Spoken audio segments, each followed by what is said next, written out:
ओम यादव, अनीता दास, बलवीर पढ़ाना जी और क्या नाम है, महेंद्र जी, काजल मैम, प्लीज़ एक क्लास ख़त्म कर फिर लाइव हुआ कीजिए। बेटा मेरे हिसाब से ख़त्म हो गई होगी क्योंकि मैंने ये क्लास लाइव करी है 3 पर, 8-3 पर, ठीक है ना।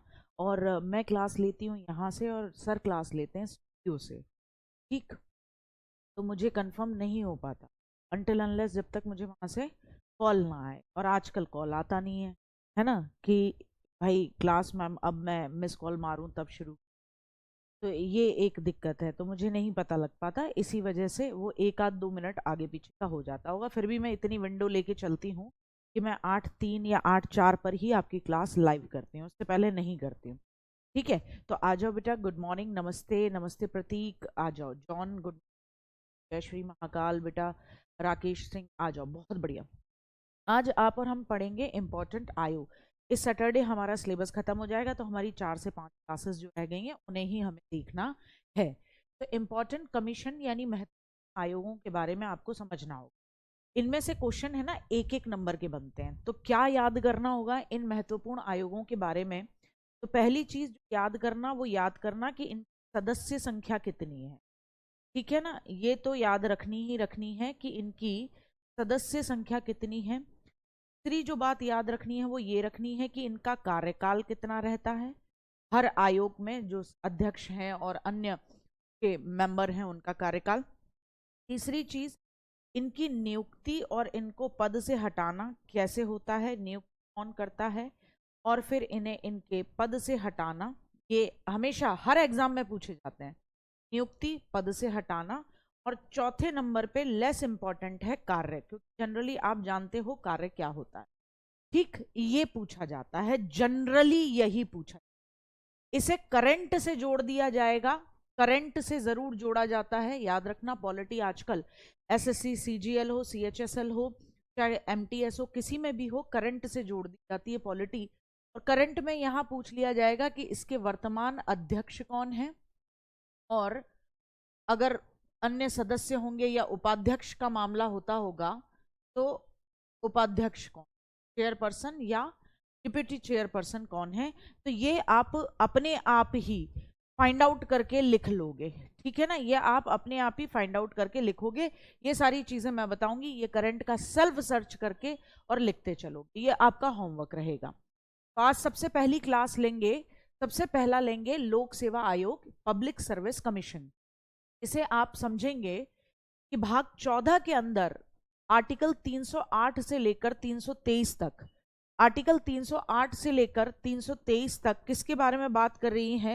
हाँ, यूपी पुलिस के लिए भी सफिशिएंट है, यूपी पुलिस के लिए तो मोर देन सफिशिएंट है मेरे बच्चे, यूपी पुलिस के लिए तो मोर देन सफिशिएंट है बच्चा, इतना, इससे कहीं ज्यादा। ये क्या मैसेज है,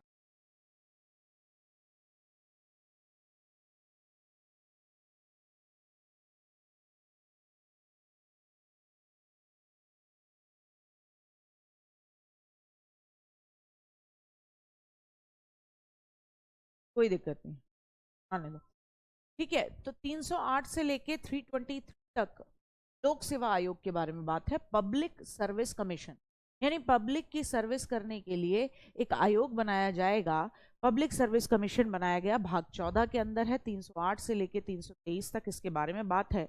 इसमें यह बताया गया है कि जितने भी लोक सेवा आयोग होंगे, चाहे वो कौन से आयोग हो, संघ लोक सेवा आयोग, संघ लोक सेवा आयोग को आप UPSC, union public service commission क्या बोलते हो, यूपीएससी बोलते हो, यूपीएससी, यूनियन और बाकी public service commission, public service commission बोलते हो आप इसे, ठीक है। जिसे आप क्या कह देते हो, यूएससी कह देते हो। ऐसे ही राज्य के अंदर राज्य लोक सेवा आयोग होता है, राज्य के अंदर राज्य लोक सेवा आयोग होता है, जिसे आप स्टेट पीसीएस बोल देते हो, public service commission, public service commission, public service commission बोल देते हो, एसपीएससी बोलते हो। इसी तरीके से एक और होता है जिसे आप बोलते हो joint public service commission, joint public public service service commission. ये तीन चीजें समझनी है पहले आपको, जॉइंट पब्लिक सर्विस कमीशन, जिसे आप बोलते हो संयुक्त लोक सेवा आयोग। क्या कहते हो? संयुक्त लोक सेवा आयोग। ठीक, एक तो पूरे देश के लिए होगा जिसे आप यूपीएससी बोलते हो। इसमें आप पार्टिसिपेट करते हो, यूनियन पब्लिक सर्विस कमीशन का एग्जाम देते हो, तो पूरे भारतवर्ष में कहीं पे भी आपकी पोस्टिंग हो सकती है, कोई सा भी कैडर आपको मिल सकता है। आप लोक सेवा आयोग के अंदर अगर चयनित होते हो, अगर आप एग्जाम दे के पास करते हो, अभी यूपीएससी का रिजल्ट आया है, बेटियों ने कितना जबरदस्त कोहराम मचाया है, तो आप क्या बनते हो? पब्लिक सर्वेंट बनते हो या ब्यूरोक्रेट बनते हो, नौकरशाह बनते हो। ठीक है ना, क्योंकि आप डीएम, एसडीएम, आईआरएस, आईएफएस, ये रैंकिंग्स आपको मिलती हैं। आगे बढ़ते हैं, ऐतिहासिक पृष्ठभूमि समझते हैं, हिस्टोरिकल बैकग्राउंड क्या है, था क्या। 1919 का भारत शासन अधिनियम, यानी कि 1919 का गवर्नमेंट ऑफ इंडिया एक्ट जो था, उसके तहत बात की गई थी कि भारत के अंदर एक लोक सेवा आयोग होना चाहिए, पब्लिक सर्विस कमीशन होना चाहिए, जो कि जितनी भी पब्लिक सर्विस से रिलेटेड जॉब्स हैं उनके लिए उनको कंडक्ट कराएगा। ठीक है, फिर उसके बाद में शाही आयोग या ली आयोग जिसे आप कहते हैं, उसकी सिफारिश पर 1926 में एक लोक सेवा आयोग की स्थापना की गई।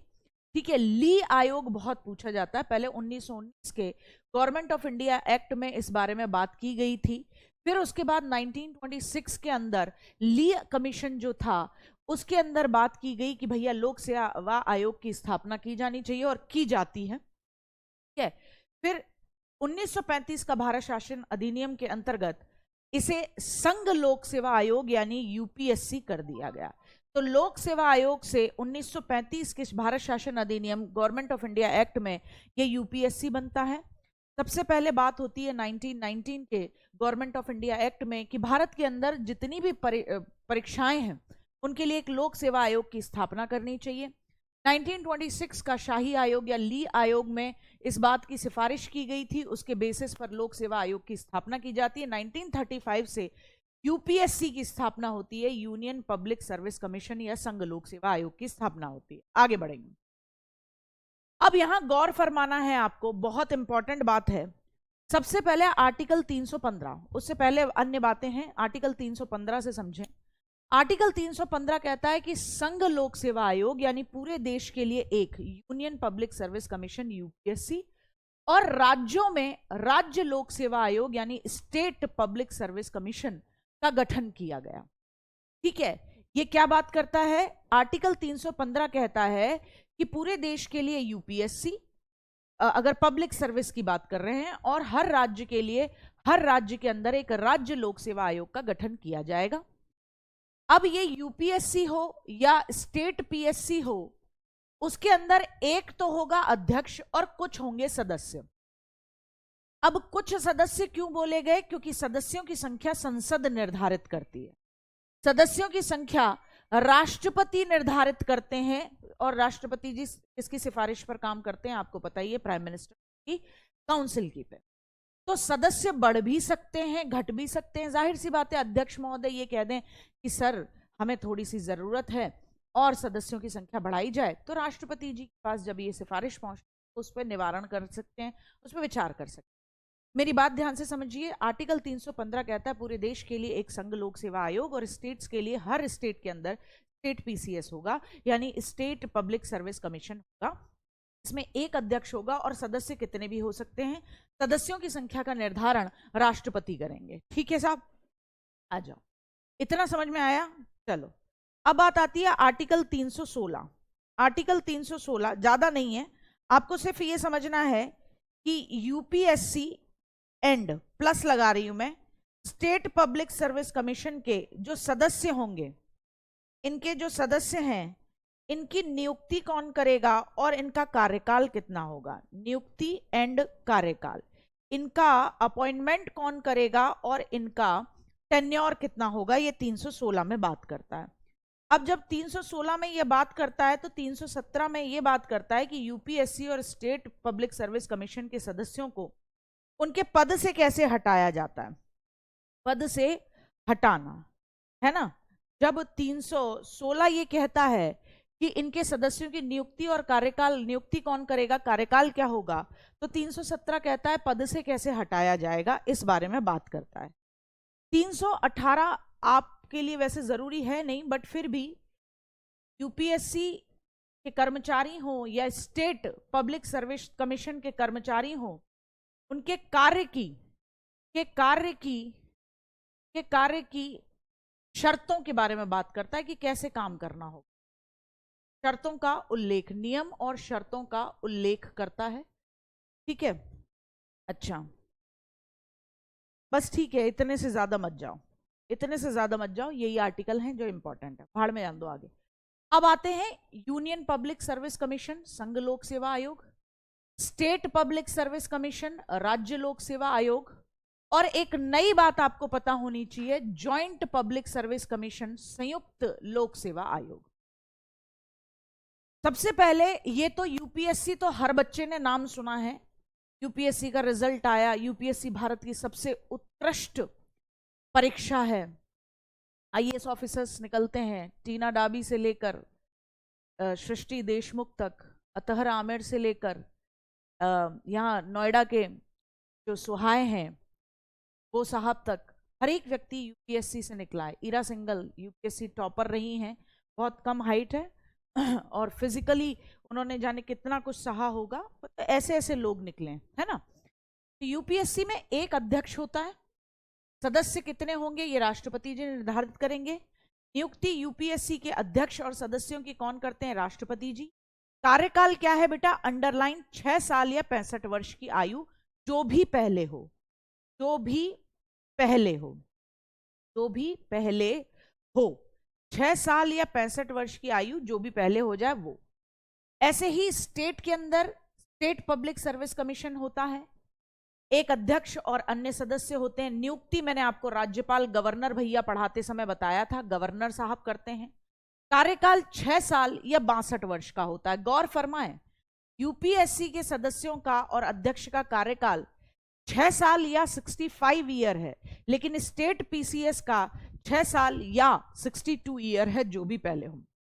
अब जेपीएससी क्या है, झारखंड पब्लिक सर्विस कमीशन नहीं, जॉइंट पब्लिक सर्विस कमीशन।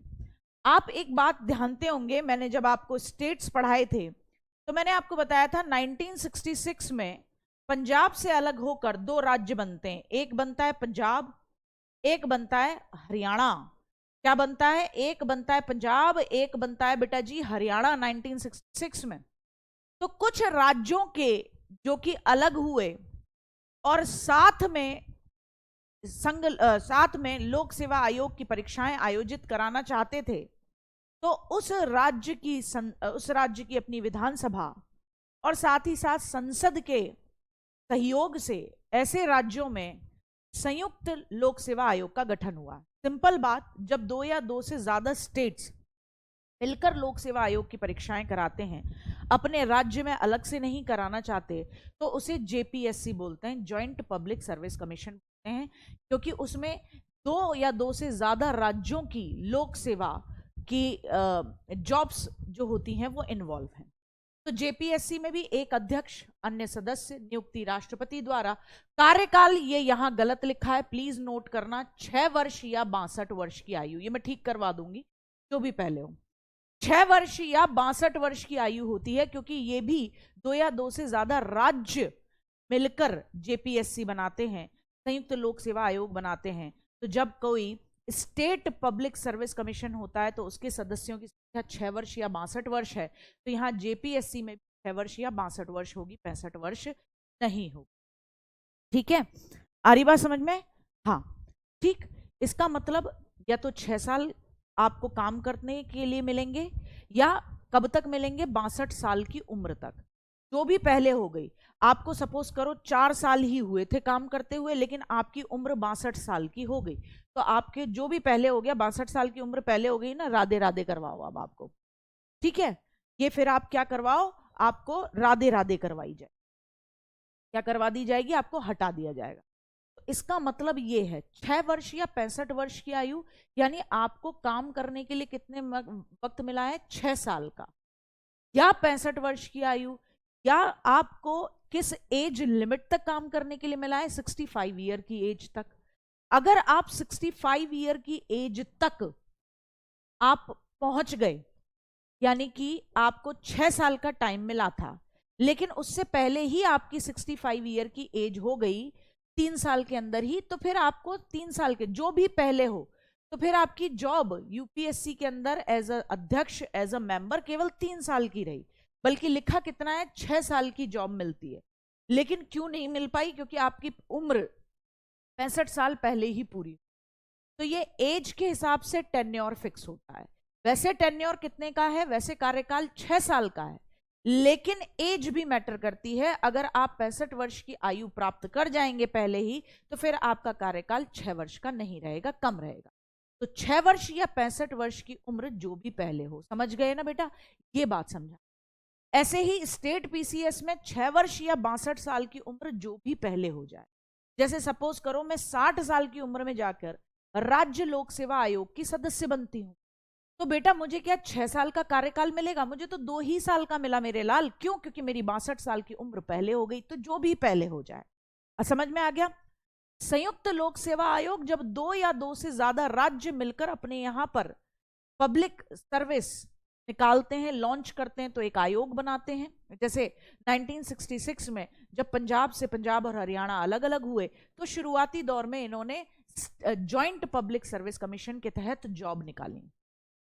इसमें भी नियुक्ति, एक अध्यक्ष होगा, एक कौन होगा, एक आपका अन्य सदस्य होंगे, कितने भी हो सकते हैं। नियुक्ति इसमें भी राष्ट्रपति जी ही करते हैं, इसमें भी नियुक्ति राष्ट्रपति जी की है। लेकिन उम्र, क्योंकि ये भी स्टेट्स के लिए है, तो उम्र इसमें भी 6 या 62 वर्ष। इसमें केवल एक चीज याद रखनी है, जो आप पहले से जानते हो, कि राज्य लोक सेवा आयोग के सदस्य और अध्यक्ष की नियुक्ति राज्यपाल करता है, लेकिन हटाने का अधिकार राज्यपाल को नहीं है। ये हमने पहले भी बात कर दी थी, ठीक है? ये हमने पहले भी बात करी थी। आ जाओ, तीनों में योग्यता क्या है? योग्यता क्या है? चाहे यूपीएससी हो, state public service commission, KPSC हो, योग्यता क्या है? कौन बनेगा अध्यक्ष, कौन बनेगा सदस्य? तो आयोग के आधे सदस्य कम से कम ऐसे होंगे जिन्होंने केंद्र या राज्य सरकार के अधीन कम से कम 100 साल तक की सेवा की हो। और वो भी क्या सेवा की हो? झाड़ू पोछा नहीं करा है मेरे लाल, वो सेवा की है as a public servant, as a bureaucrat. ऐसे सदस्य होंगे आधे, कम से कम आधे सदस्य ऐसे होंगे जिन्होंने सेंट्रल गवर्नमेंट और स्टेट गवर्नमेंट के अंडर कम से कम 10 साल तक एज अ पब्लिक सर्वेंट काम किया हो, और राष्ट्रपति जी की नजर में ऐसे दमदार हों। जैसे मैं आपको बताऊं, आपको क्या लगता है? देखो, कि डीएम एसडीएम जिला जिला खेलना बड़ी छोटी चीज। जब ये शुरुआती दौर में एसडीएम बनते हैं, ट्रेनिंग टाइम में एसडीएम रहते हैं, डीएम बनते हैं ये लोग, मैं सबसे सर्वोच्च लेवल पे बात कर रही हूँ। फिर उसके बाद में जब ये अच्छे तरीके से करते हैं, तो कुछ कमीशंस होते हैं जिनके इनको हेड बनाया जाता है। फिर उसके बाद क्या कार्य करते हैं ये? फिर उसके बाद आप यकीन नहीं करेंगे, ये अथॉरिटीज के हेड बनते हैं। जैसे आपके यहाँ नोएडा अथॉरिटी है, ठीक है ना, उसका हेड बना दिया जाएगा किसी को, ठीक है? फिर ये कार्य देखेंगे, प्रशासन देखेंगे, सारी चीजें। फिर उसके बाद और ऊपर जाते हैं तो सेक्रेटरी बनते हैं। सेक्रेटरी आपने देखा होगा कि राज्य सरकारों में भी और केंद्र सरकारों में भी जो बड़े बड़े नेता होते हैं, मंत्रिमंडल होता है, वो होम मिनिस्टर है, होम मिनिस्टर के सेक्रेटरी बन गए। अब होम मिनिस्टर के सेक्रेटरी बन गए, सारी सलाहें ये देंगे, ठीक है? सेक्रेटरीट सचिवालय में बैठेंगे, ये हायर लेवल है। उसके बाद यहां तक पहुंचते, ठीक है? तो याद रखना, योग्यता, आयोग के अंदर कम से कम आधे सदस्य ऐसे होंगे जिन्होंने केंद्र या राज्य सरकार के अधीन कम से कम 10 वर्ष तक की सेवा की हो। पदमुक्ति, पदमुक्ति इन्हें इनकी प्लेस से कौन हटाएगा? जब ये देखा जाएगा कि इन्होंने कोई कदाचार किया है, मिसकंडक्ट किया है, कुछ गड़बड़ी की है, अपने पद पे रहते हुए उसका नुकसान किया, ठीक है? 10 साल लिखा है, 100 साल, किसको पिटाई खानी है? किसको पिटाई खानी है? ठीक है, किसकी पिटाई पिटाई लगनी है? ठीक है, तो मिसकंडक्ट किया हो। अब देखो कदाचार की जांच कौन करता है? तो देखो भैया याद रखना, यूपीएससी हो, एसपीएससी हो, चाहे जेपीएससी हो, इसकी जांच करने का काम है सुप्रीम कोर्ट के जजेस का। तो सुप्रीम कोर्ट जांच करता है, फिर राष्ट्रपति जी फेंक देते हैं, रिमूव करते हैं, है ना। पद से हटाना किसका काम है? पद से हटाना किसका काम है? राष्ट्रपति। कौन, किसकी जांच रिपोर्ट किसकी आएगी? सुप्रीम कोर्ट की। परामर्श आएगा, सुप्रीम कोर्ट की जांच आएगी, उसके बाद में राष्ट्रपति जी यूपीएससी के किसी भी अध्यक्ष या मेंबर को हटा सकते हैं। स्टेट पब्लिक सर्विस कमीशन में भी सुप्रीम कोर्ट की जांच आएगी, उसके बाद कौन हटाएगा? राष्ट्रपति जी ही हटाते हैं। कौन हटाते हैं? राष्ट्रपति जी। यहां पर भी कौन हटाता है? राष्ट्रपति जी हटाते हैं। जेपीएससी में भी सुप्रीम कोर्ट की तरफ से ही जांच होगी, उसके बाद परामर्श दिया जाएगा और रिमूवल राष्ट्रपति द्वारा किया जाता है। तीनों ही जगह, चाहे यूपीएससी हो, एसपीएससी हो, चाहे जेपीएससी हो, रिमूवल राष्ट्रपति के द्वारा किया जाता है। आरोपों की जांच करने के लिए जो समिति बनाई जाती है वो सुप्रीम कोर्ट के जजेस की बनाई जाती है। सिर्फ एक जगह पर याद रखना है जो डिफरेंस है, स्टेट पब्लिक सर्विस कमीशन के सदस्यों की नियुक्ति राज्यपाल करता है, बाकी यूपीएससी के सदस्यों की नियुक्ति राष्ट्रपति द्वारा, जेपीएससी के सदस्यों की नियुक्ति राष्ट्रपति द्वारा, स्टेट पब्लिक सर्विस कमीशन के सदस्यों की नियुक्ति राज्यपाल के द्वारा। लेकिन पद से हटाना हो तो सुप्रीम कोर्ट की जांच के बाद राष्ट्रपति जी यूपीएससी के अध्यक्ष और सदस्यों को हटाते हैं। स्टेट पब्लिक सर्विस कमीशन में, राज्य लोक सेवा आयोग में भी सुप्रीम कोर्ट की सिफारिश के बाद ही राष्ट्रपति जी पद से हटाते हैं। ये पहले भी आप जानते हो, और जेपीएससी में भी यही होता है। कार्यकाल में अंतर क्या है? तो यूपीएससी का कार्यकाल सदस्यों का 6 वर्ष या 65 वर्ष जो पहले हो जाए, एसपीएससी 6 या 62 वर्ष जो भी पहले हो जाए, ज्वाइंट पब्लिक सर्विस कमीशन 6 वर्ष या 62 वर्ष जो भी पहले हो जाए। कोई दिक्कत यहां तक में? ठीक, आ जाओ बेटा, आ जाओ। अब काम क्या करते हैं बेटा? काम इनका एक ही है, पब्लिक सर्वेंट्स की नियुक्ति करना, ब्यूरोक्रेट्स को अपॉइंट करना। ठीक, अब जैसा एक बच्चा पूछ रहा था, अब ये रिटायर होते हैं तो दीदी ये कहां जाते हैं? भाई लॉजिकल क्वेश्चन है। आप यूपीएससी के अध्यक्ष रहे हो, स्टेट पब्लिक सर्विस कमीशन के अध्यक्ष रहे हो, सदस्य रहे हो, अब रिटायरमेंट हुआ, उसके बाद कहां जाओगे? तो देखो, आप भारत सरकार या राज्य सरकार के अधीन कोई नौकरी नहीं कर सकते। जनरली इन्हीं को गवर्नर नियुक्त कर दिया जाता है कि पढ़े लिखे लोग हैं, ब्यूरोक्रेट हैं, जानते हैं, तो जनरली इन्हें राज्यपाल नियुक्त कर दिया जाता है। तो वैसे कोई और नौकरी नहीं करते हैं, ये भारत या राज्य सरकार के अधीन कोई नौकरी नहीं करेंगे। वैसे इन्हें आप राज्यपाल के तौर पर राष्ट्रपति जी नियुक्त कर सकते हैं। तो यहां तक में कोई दिक्कत हो तो बताओ। चलो आगे बढ़ाते हैं, आगे बढ़ाते हैं। फटाफट से मुझे यही बताना, यूपीएससी जो 3-4 चीजें मैंने आपको बताई थी, एसपीएससी और जेपीएससी, यहां फटाफट छाप दो कार्यकाल कि कब तक का कार्यकाल रहेगा इसके अध्यक्ष और सदस्यों का, नियुक्ति कौन करता है ये भी छापो, और पद से कौन हटाएगा, पद से हटाना। ठीक है, तो कार्यकाल बेटा यहां 6 या 65 वर्ष, एसपीएससी 6 वर्ष या 62 वर्ष की एज, जेपीएससी 6 वर्ष या 62 वर्ष की एज। ये मैंने आपको समझा दिया। जो भी उम्र पहले हो जाए, या आप 62 साल के हो जाए या फिर आपका 6 साल तक का टेन्योर है, जो भी पहले हो जाए आपका, है ना। आप 62 साल के नहीं हुए लेकिन आपका 6 साल का कार्यकाल खत्म हो गया, तो वो नियुक्ति यहां राष्ट्रपति जी करते हैं। नियुक्ति स्टेट पब्लिक सर्विस कमीशन के सदस्यों की नियुक्ति राज्यपाल, गवर्नर करते हैं। जेपीएससी में भी राष्ट्रपति जी। ठीक है, ये क्विक रिवीजन है। पद से हटाना, यहां आपको पता है सुप्रीम कोर्ट के परामर्श पर सुप्रीम कोर्ट के जजेस के परामर्श पर कौन करेगा? राष्ट्रपति जी हटाएंगे। यहां पर भी सेम राष्ट्रपति जी हटाएंगे, यहां पर भी सेम राष्ट्रपति जी हटाएंगे सुप्रीम कोर्ट के परामर्श। कहीं कोई दिक्कत? ये है बेटा। कौन कह रहा है जेपीएससी 65 साल है? ज्वाइंट पब्लिक सर्विस कमीशन भी 6 वर्ष या 62 वर्ष रहेगा। अच्छे से देखो, ठीक है, 6 वर्ष या 62 वर्ष।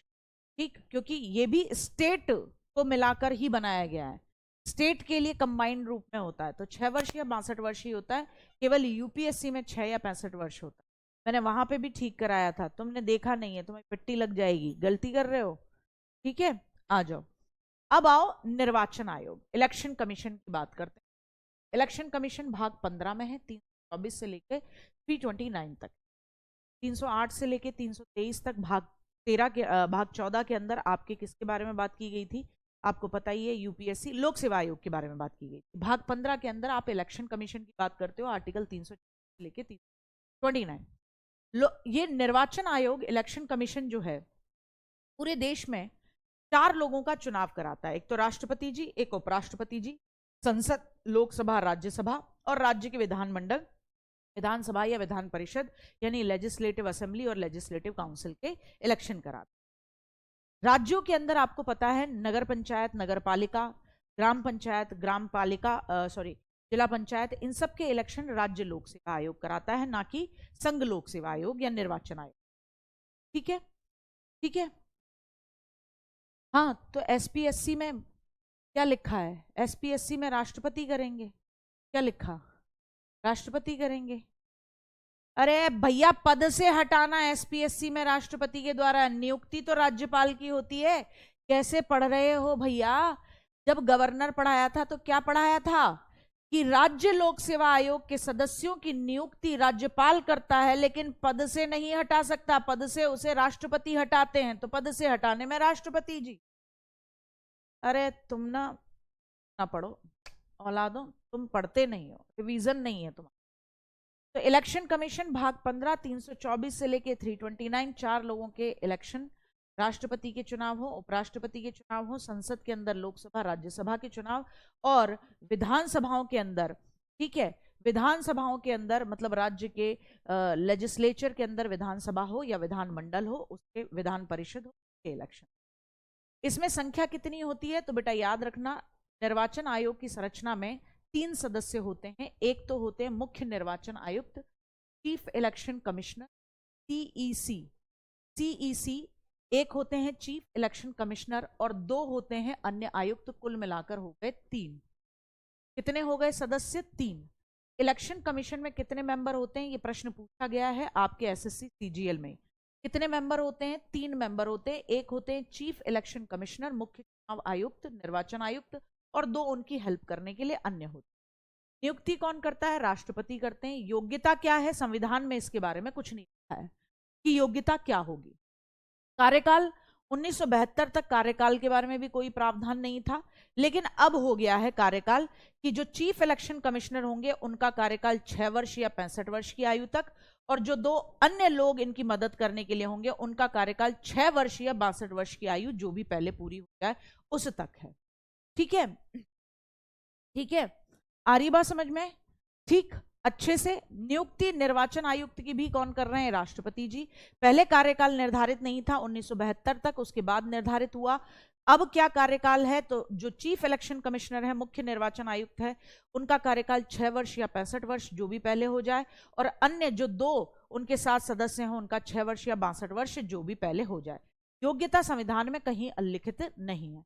पद से कैसे हटाते हैं, बिल्कुल ऐसे ही हटाते हैं जैसे सुप्रीम कोर्ट के जज को हटाते हैं, बिल्कुल ऐसे हटाते हैं जैसे सुप्रीम कोर्ट के जज को हटाते हैं। और सुप्रीम कोर्ट के जज को हटाने के लिए यह तो साबित कदाचार कि उसने मिसकंडक्ट किया हो या अपने प्लेस पे नहीं काम करने लायक है, या असमर्थता रहती है। और आपको पता है लोकसभा और राज्यसभा से, लोकसभा से ये प्रस्ताव 100 एमपी और राज्यसभा से 50 एमपी से ये प्रस्ताव पास होना चाहिए।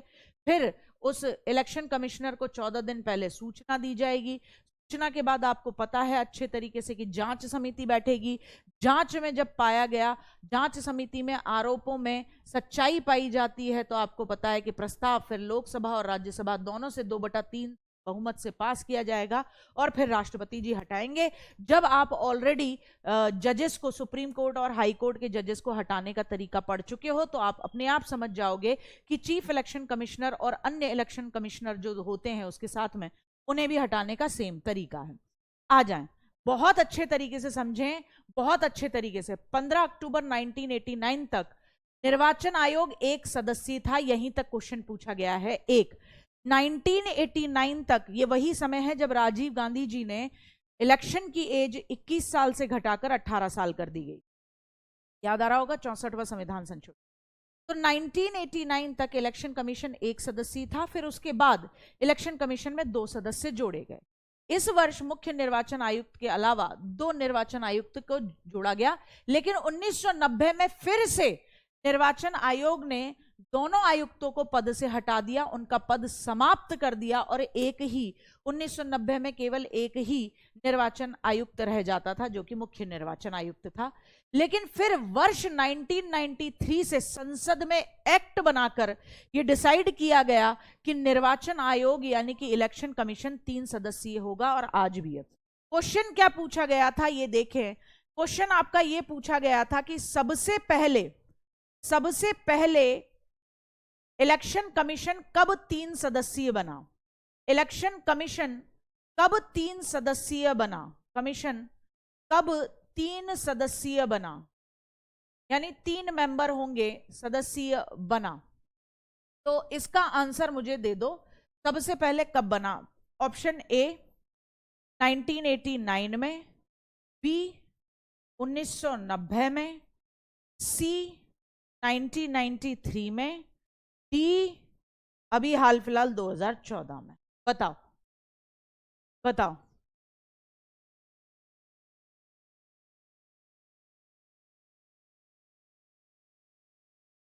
मनीष चौधरी देशवार बता रहे हैं 1989 में।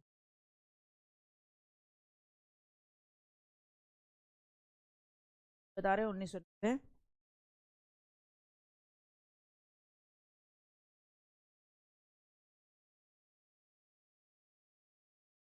आईएएस आईपीएस का कार्यकाल किसने कहा है 6 सालों का होता है। नहीं, कब बना, 1989 में बना। कब बना, 1989 में।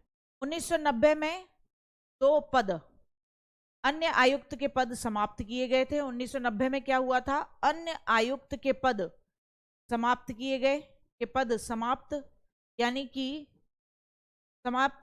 कि एक सदस्यीय बन गया था वापस से, और 1989 से पहले ये एक सदस्यीय ही था। फिर 1990 में ये फिर से एक सदस्यीय बन गया। फिर फाइनली 1993 में आपके एक्ट के, संसद के एक एक्ट के बाद से अब तक, संसद के एक्ट के बाद से, अधिनियम बनने के बाद से अब तक, एक्ट के बाद से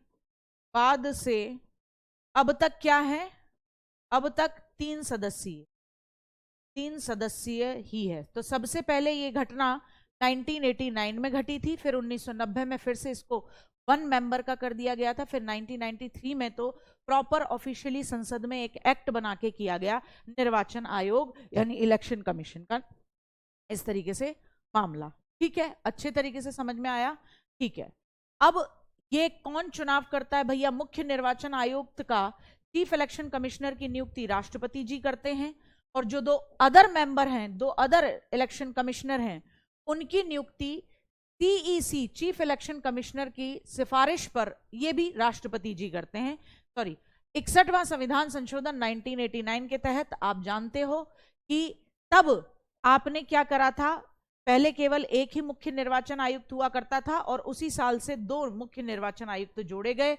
और 61वां संविधान संशोधन 1989 की ही बात है कि मतदान की आयु राजीव गांधी जी के समय पे 21 से घटकर कितनी हो गई, 18 कर दी। ठीक है, आ रही बात समझ में, ओके। 25 जनवरी 1950 को निर्वाचन आयोग की स्थापना की गई है, यह भी पता होना चाहिए। इसीलिए हर साल 25 जनवरी को आप राष्ट्रीय मतदाता दिवस मनाते हो। हर साल आप 25 जनवरी को क्या मनाते हो, राष्ट्रीय मतदाता दिवस मनाते हो। अच्छे तरीके से दिमाग में बैठा लेना है। तो अभी तक मैंने आपको जितना बताया, पहले मैं आपको उसमें ही रिवीजन करवा देती हूं। निर्वाचन आयोग के बारे में रिवीजन होना जरूरी है। इलेक्शन कमीशन के बारे में, तो इलेक्शन कमीशन के बारे में 3 चीजें याद रखना, इलेक्शन कमीशन, निर्वाचन आयोग। इलेक्शन कमीशन मेंबर कितने होते हैं, तो सदस्य याद रखना, सदस्य कितने, तो भैया सदस्य हैं 3, ठीक है। एक है CEC chief election commissioner, plus 2 कौन है, प्लस 2 अन्य आयुक्त हैं, अन्य आयुक्त मतलब अदर कमिश्नर हैं, इलेक्शन कमिश्नर हैं जो मदद करेंगे चीफ इलेक्शन कमिश्नर। इनकी नियुक्ति कौन करता है, तो इसकी नियुक्ति राष्ट्रपति द्वारा नियुक्त, यानी प्रेसिडेंट साहब इन्हें अपॉइंट करते हैं। प्रेसिडेंट साहब द्वारा ये क्या होते हैं, अपॉइंट होते हैं। और 2 अन्य किसकी सिफारिश पर, सीईसी चीफ इलेक्शन कमिश्नर के परामर्श पर, के सजेशन पर, इनका भी कौन करते हैं, राष्ट्रपति। सजेशन पर कौन करते हैं? राष्ट्रपति जी ही इनको अपॉइंट करते हैं। तो कुल मिला के राष्ट्रपति जी ही अपॉइंट कर रहे हैं, ठीक है, अपॉइंट करते हैं। कार्यकाल क्या रहता है? तो सीईसी का कार्यकाल है, इसका कार्यकाल है 6 वर्ष या 65 वर्ष, जो भी पहले कर ले, और इन दो का कार्यकाल है 6 वर्ष या 62 वर्ष, जो भी पहले हो जाए। पद से हटाना, ये आपसे पूछा जाता है, तो पद से बिल्कुल वैसे ही हटाया जाता है जैसे सुप्रीम कोर्ट और हाई कोर्ट के जजेस को, एससी और एचसी के जजेस के समान आप इन्हें पद से हटाएंगे, जजेस के समान, ठीक है। ये 3 सदस्यीय कब से बना? तो इस घटना को याद रखना है, इस घटना को याद रखना है कि भैया 61वां संविधान संशोधन था 1989 का, तब 2 घटनाएं हुई। एक तो 21 से वोटिंग एज हो गई 18, वोटिंग एज हुई थी 18, और इसी समय राजीव गांधी जी की सरकार के समय ही 3 सदस्यीय बना था सबसे पहले चुनाव आयोग, 3 सदस्यीय बना। लेकिन फिर कहानी में ट्विस्ट आया, 1990 में 1 सदस्यीय बना, 1 सदस्य है ना, 1 सदस्यीय बन गया। फिर उसके बाद फाइनली इस कहानी में फिर से ट्विस्ट आया, 1993 में संसद ने एक एक्ट बनाया, संसद का एक्ट, और अब तक 3 मेंबर का है, अब तक 3 सदस्यीय। लो जी, काम खत्म, यहां तक का मामला अच्छे से समझ में आ गया। अब आते हैं दूसरों पर, ठीक है। चलिए अब बात करेंगे वित्त आयोग की। आर्टिकल 280 वित्त आयोग, आर्टिकल 280 फाइनेंस कमीशन, जो कि भारत की संचित निधि कंसोलिडेटेड फंड से लेकर पैसा राज्यों के बीच में भी बांटता है ताकि राज्यों तक पैसा पहुंचे, उनके डेवलपमेंट के काम हो सके। इसे क्या कहते हैं? इसे कहते हो आप वित्त आयोग, फाइनेंस कमीशन। ये कैसा निकाय है? तो भैया संवैधानिक निकाय है। संवैधानिक का मतलब होगा, हमेशा याद रखना, कॉन्स्टिट्यूशनल बॉडी है। और जब भी मैं कहूं कॉन्स्टिट्यूशनल बॉडी है, ठीक है, तो याद रखना इसका मतलब कॉन्स्टिट्यूशन में किसी न किसी आर्टिकल में इसके बारे में बात कही गई होगी। तो वित्त आयोग आर्टिकल 280 में आता है। फाइनेंस कमीशन संवैधानिक निकाय है। राष्ट्रपति जी हर 5 साल के लिए वित्त आयोग का गठन करते हैं। इसमें 5 सदस्यीय आयोग होता है, 1 सभापति, 4 अन्य सदस्य होते हैं, यही अंडरलाइन करके लिखेंगे। 2 सदस्य पूर्णकालिक, पूरे टाइम के लिए रहते हैं, 5 साल के लिए, 2 सदस्य पूर्णकालिक और 2 सदस्य आंशिक, 2 सदस्य आंशिक समय के लिए होते हैं, आंशिक समय के लिए, यानी 2 तो पूरे 5 साल के लिए काम करेंगे और 2 आंशिक समय के लिए काम करेंगे। ठीक, आ रही बात समझ में? अच्छे तरीके से कॉन्स्टिट्यूशन बॉडी है। गठन कौन करता है? प्रेसिडेंट साहब करते हैं। कितने साल के लिए करते हैं? हर 5 साल के लिए वित्त आयोग का गठन करते हैं। फिर अगला वित्त आयोग बनता है, फाइनेंस कमीशन बनता है। मेंबर्स कितने होते हैं? 5 मेंबर होते हैं, 1 सभापति होते हैं और 2 परमानेंट मेंबर होते हैं पूर्णकालिक 5 साल के लिए और 2 आंशिक समय। पात्रता क्या है?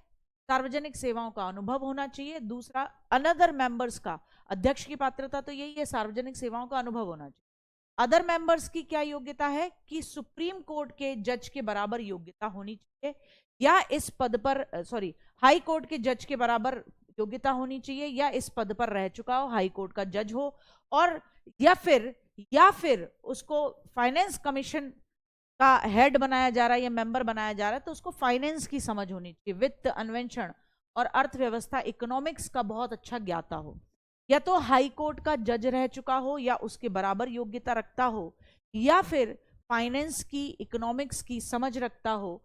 तब ऐसे में राष्ट्रपति जी को नियुक्त करते हैं। काम क्या है?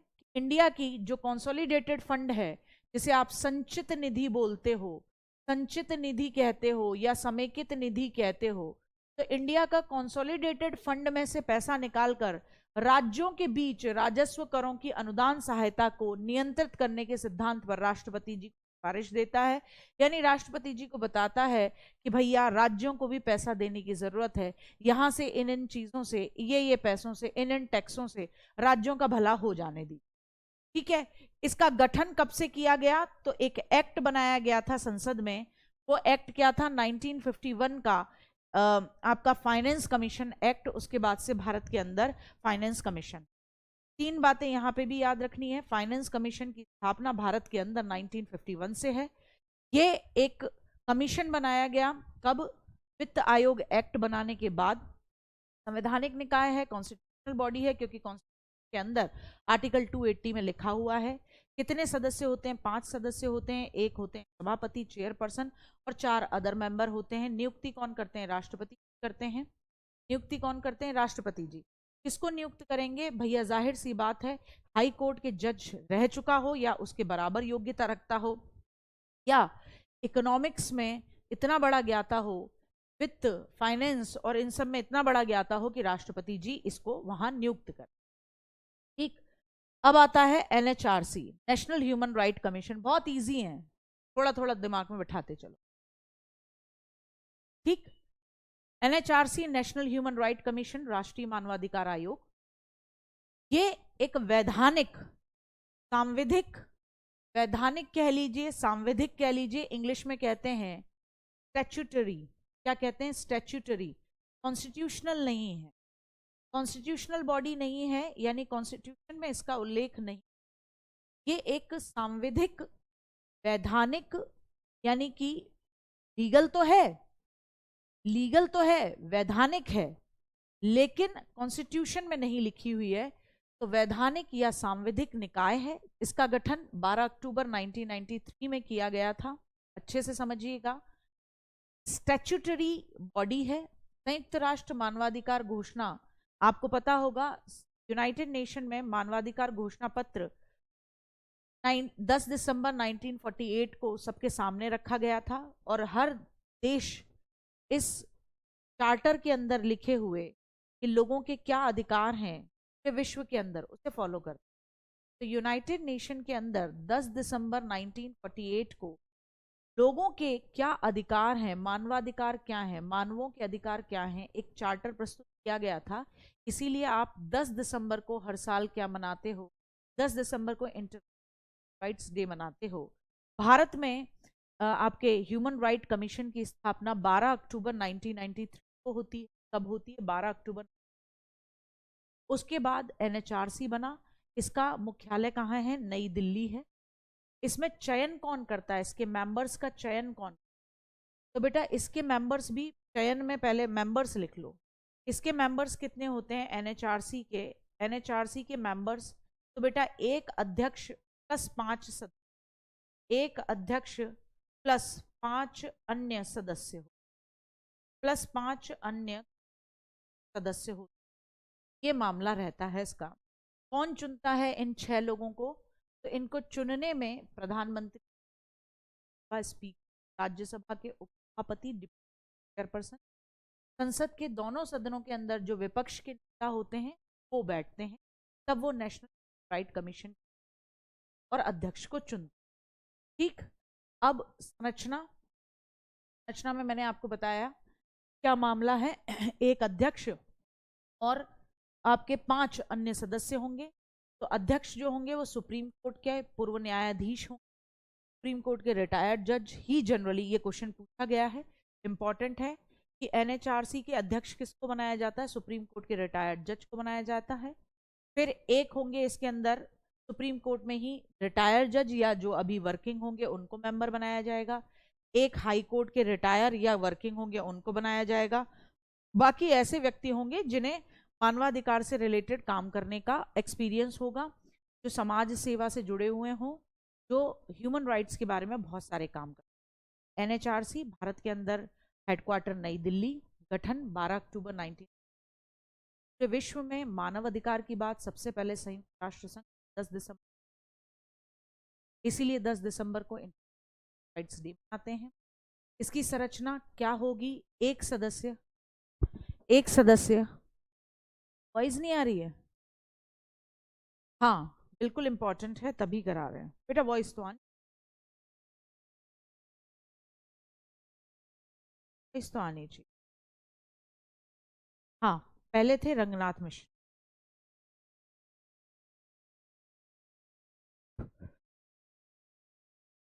बताना भाई। बेटा बैटरी है, बैटरी है मेरे बच्चे।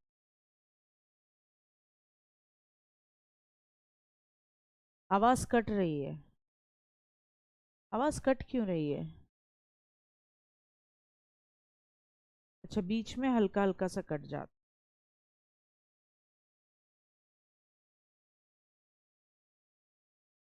कितने बजे टाइम है? 5-7 मिनट का और टाइम है।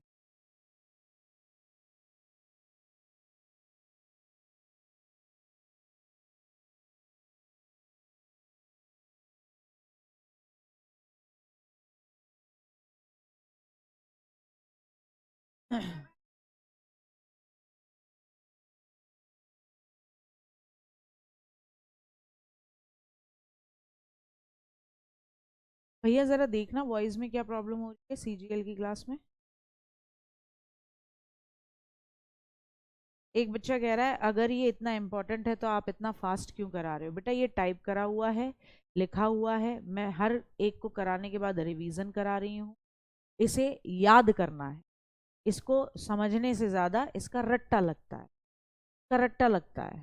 ठीक है, आ रही बात समझ में? तो ठीक है, अब क्या है, पहले अध्यक्ष कौन थे? रंगनाथ मिश्र थे। नियुक्ति आपको पता ही है राष्ट्रपति जी करते हैं। एनएचआरसी के मेंबर्स की भी कार्यकाल 5 वर्ष या 70 वर्ष की आयु जो पहले हो। पैसा कितना मिलेगा और बाकी चीजें ये सरकार तय करेगी। ठीक है, कौन तय करेगी? सेंट्रल गवर्नमेंट तय करेगी। आपको ये इतनी इतनी 3 से 4 बातें याद रखनी है जो शुरुआती दौर में बता। ठीक है, 5 साल या 70 वर्ष की आयु, 6 सदस्यीय है इस समय। पद से हटाने की प्रक्रिया वही सुप्रीम कोर्ट की रिपोर्ट के आधार पर राष्ट्रपति जी हटाते हैं। हेलो हेलो, हाँ भैया कोई दिक्कत आ रही है? हाँ ठीक है। तो सुप्रीम कोर्ट की रिपोर्ट के आधार पर राष्ट्रपति अध्यक्ष या किसी भी सदस्य को उसके दुर्व्यवहार या अयोग्यता के कारण हटा सकते हैं। ये बिल्कुल वैसे ही है जैसे यूपीएससी के मेंबर्स को हटाते हैं, सुप्रीम कोर्ट की रिपोर्ट आती है, वहां पर भी ऐसे हटाया जाता है। ऐसे ही एनएचआरसी के मेंबर्स को भी सुप्रीम कोर्ट की रिपोर्ट के बाद हटाया जाएगा। ठीक है, अब बात आती है योजना आयोग, प्लानिंग कमीशन, बहुत इंपॉर्टेंट है। भारत के अंदर कब बना? 15 मार्च 1950 को बना। कब बना? 15 मार्च 1950। ये संविधान में लिखी नहीं है, संविधान में नहीं लिखा है इसलिए इसको संविधानोत्तर संस्था या एक्स्ट्रा कॉन्स्टिट्यूशनल संस्था कहते हैं। गैर विधिक है, नॉन गैर विधिक का मतलब है संसद ने कानून नहीं बनाया था और योजना आयोग का निर्माण किया गया। तो योजना आयोग संविधानेतर है, यानी संविधान में कहीं कोई उल्लेख नहीं है, नहीं संसद ने कोई कानून बनाया है, तो ये गैर विधिक है, कानून बनाकर भी नहीं आई है। ठीक, कब निर्माण हुआ योजना आयोग का? योजना आयोग का निर्माण 15 मार्च 1950 को हुआ। और इसका निर्माण फिर किसने किया? जब संसद ने नहीं किया तो योजना आयोग प्लानिंग कमीशन बनाया किसने? तो उस समय पे जो कैबिनेट था, यानी कि जवाहरलाल नेहरू जी का जो मंत्रिमंडल था उसने बनाया था, कैबिनेट के निर्णय से बना था। ठीक है, आयोग का एक पदेन अध्यक्ष होता है जो भारत का प्रधानमंत्री होगा, वही योजना आयोग का एक्स ऑफिसो होगा, यानी वो ऑटोमेटिकली ही प्लानिंग कमीशन का क्या बनेगा? अध्यक्ष बन जाए। ठीक है, उपाध्यक्ष बाकी कामों को, प्रशासनिक कामों को संभालता है। ठीक है, उपाध्यक्ष को कैबिनेट मंत्री का दर्जा प्राप्त होता है। ये अब तो प्लानिंग कमीशन हटी गया।